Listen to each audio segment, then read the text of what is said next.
Well, hello everyone, my name is Jodie and I'm the Disney Critic.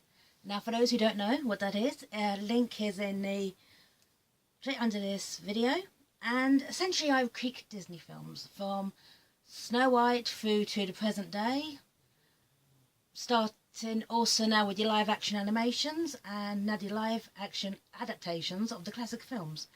I'm kept busy. But today I'm going to be talking about the new Cinderella film. Came out a few weeks ago, directed by Kenneth Branagh.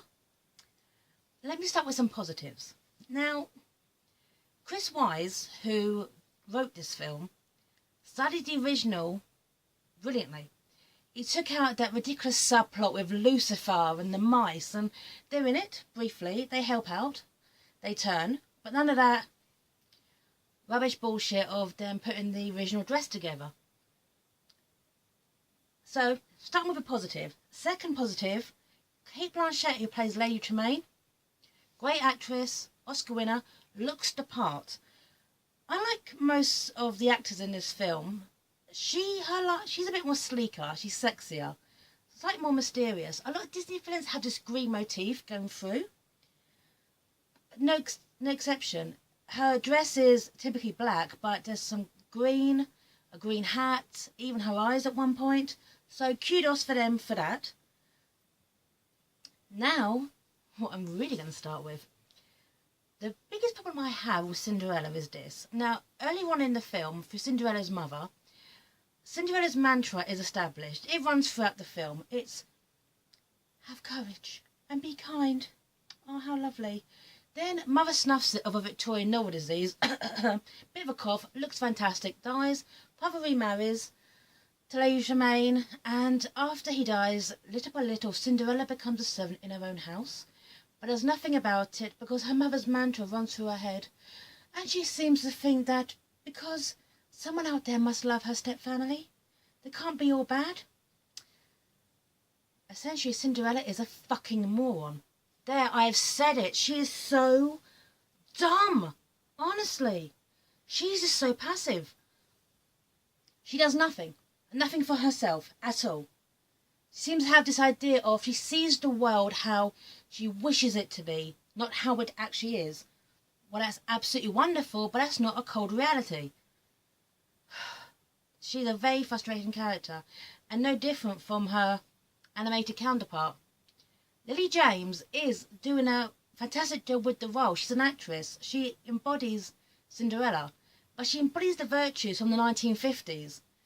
And it's now the 21st century. Disney princesses have moved on, and she clearly hasn't. One thing I did like about this film, though, is a relationship is established between Cinderella, named Ella actually, but she's renamed by her stepfamily, and too passive to do anything about it. Meets Kit whilst he's out hunting, in a clear reference to Bambi.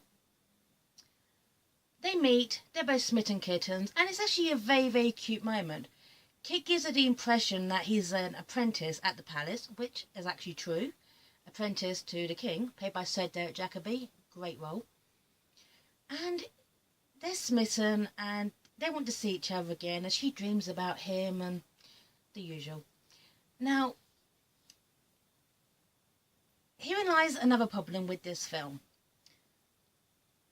The goals are the same. They want to see each other again. But Kit, played by Richard Madden from Game of Thrones, he plots, he schemes, he puts it to his father, the king, who wants him to have a political marriage because their kingdom's so tiny. Let's invite all the local people. Let's invite the peasantry. Let's invite the common folk. Show them that we care. It'll be good for us. Politically, that's quite a nice thing to do, and he's scheming because he wants to see Cinderella again. He's a schemer. He plots. He's thinking of his future.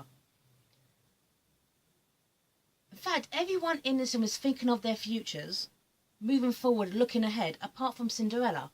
Here are some examples. You have the king, Sir Derek Jacobi, who is training his son to become the best king that he can be, even if it means having a political marriage. But he's thinking ahead. He's also dying, and he knows that, so he's worried about his son's future. You have Lady Tremaine. She's a total bitch, but she's thinking about her future and her daughter's futures. A nice moment comes into the film later on where she sits there and confesses that she married her first husband for love, but her second husband, Cinderella's father, for stability in her daughter's futures. Okay, she's an arsehole, but she's thinking ahead. Everyone in this film is looking ahead. Kit, Lady Tremaine, the King. Even on some level, the ugly sisters, who were played by Sophie McShearer and Holiday Granger, not ugly, just their characters, but they're still thinking ahead. They're looking towards marriage, they're looking towards advancement, even though they're both spoiled bitches. Cinderella doesn't. She is locked into her past, and the reason is, it's explained in the narration by Helena Bonham Carter, that the reason she never leaves, even though she's treated like a dog, kicked out of her room, thrown up into the attic, made a servant, is to honour her father's memory and the love they had when they were all in the house together. That's fine, but she's put herself into this position of drudgery because she's too scared of letting down some dead people. Makes no sense. Later on, when the fairy godmother appears, she points to her slightly torn pink dress that did belong to her mother and says, "Can you please make this similar to this dress I'm wearing, so that way my mother can be with me when I'm at the ball?" She's locked into her past. She won't do anything about it, takes no responsibility for her life, and we're supposed to be championing this woman? No. Towards the end of the film, she's so wrapped up in her own misery, she's too inept to actually open a window and sing a song to get the guards' attention. The mice have to do it for her because she's so miserable.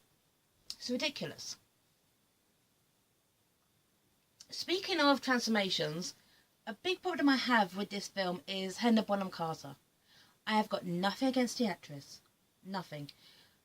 But when she appears, she needed to be the fairy godmother, who appeared as this mystery old wise woman, slightly comical, but also with authority.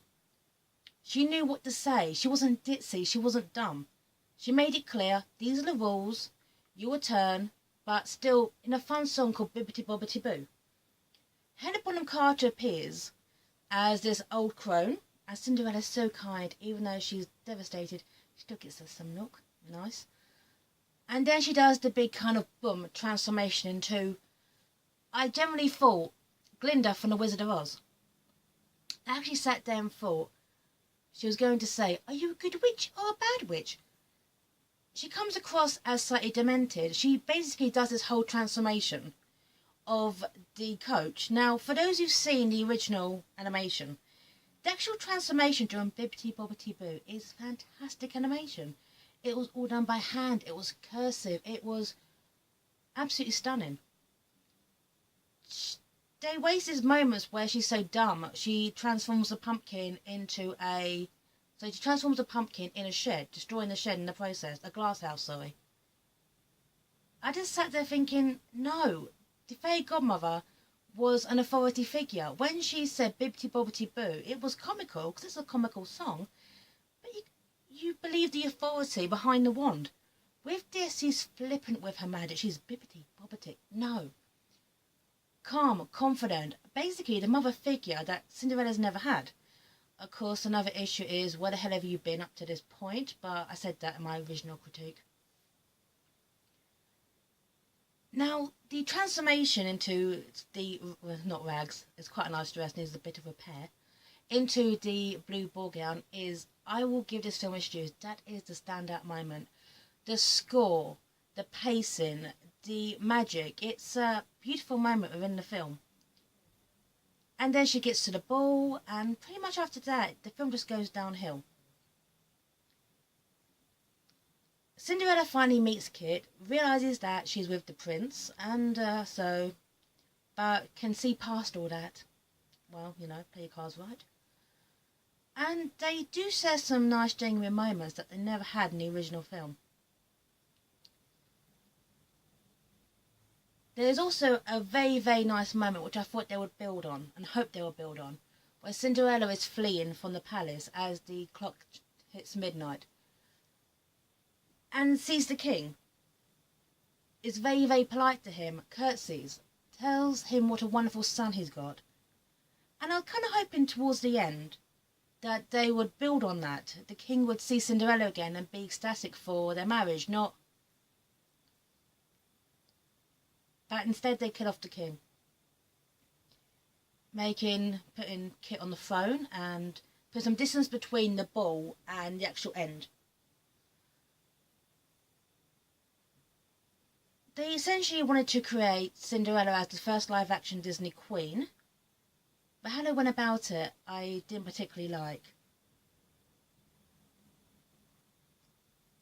Straight after the film, a subplot develops that began at the beginning of the film with this political marriage to a Spanish princess, who was seen at the ball, and also fun. This was a good moment. If you look in the background of the actual ball scene, you will see several Disney princesses. I saw Mulan, I saw Tiana, I saw Belle, I believe I saw Aurora. So that was a nice little visual gag for us Disney fans.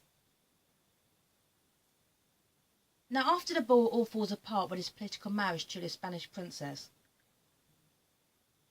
they need one to get her on the throne. Lady Tremaine finds out about Cinderella's glass slipper and schemes to put her own daughters into the household, make herself head of the household. Quite a nice idea, but Cinderella grows his spine briefly. No, I won't do it. I won't hurt the king. But where's that spine up to this point? It's non-existent. Lady Tremaine breaks the glass slipper, but Cinderella, just her spine crumbles. That's when she becomes weak, useless, pathetic.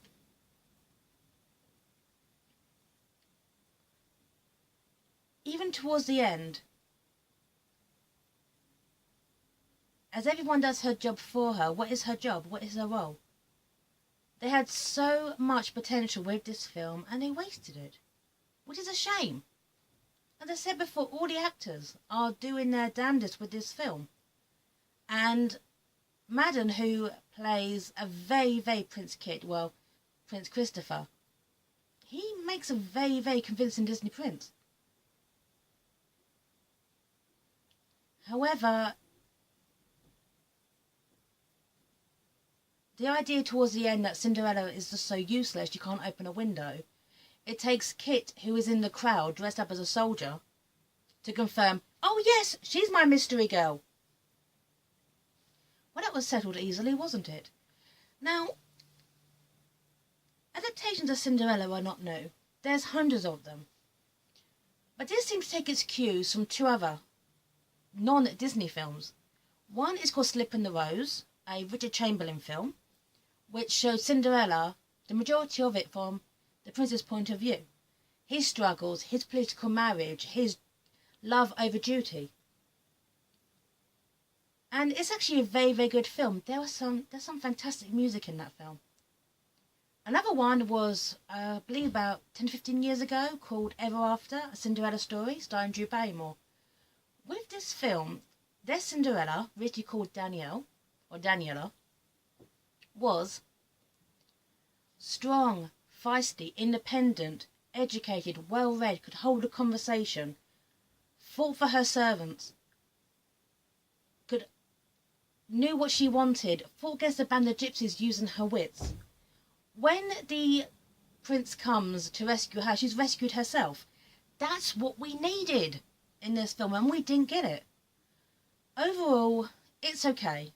As I said before, it could have been better, a lot better, but actors are doing their best. But kind of like Maleficent, it's hollow. It's all style, no substance. It's a good enough film, but I just feel like in the 21st century, Disney princesses have moved on from the just getting married. Here's some examples. Tiana wanted to own a business. The fact she fell in love was pretty much a second part to it. You always kind of got in their relationship, she's the boss over Naveed. Frozen, it's all about the relationship between the sisters. Belle, Belle's a bit more of a problematic one. Mulan went to war. The Disney princess does not need now to get married, and now in their films it's kind of become a secondary thing over the actual story, which is a good thing. But this is a throwback. It's a throwback to the 1950s. It's a throwback to an older style, and it's not a good reflection of what Disney today needs to be, however how beautiful it looks. So to the costume designers, I will give full respect to, and all the actors, because they're doing a great job with a very, very hollow script. But it's okay. Definitely will not be in my top 10 Disney films, but it's okay. But anyway, everyone, thank you for watching. And thank you for supporting my blog, and Finland especially. The Disney Critic, sign off.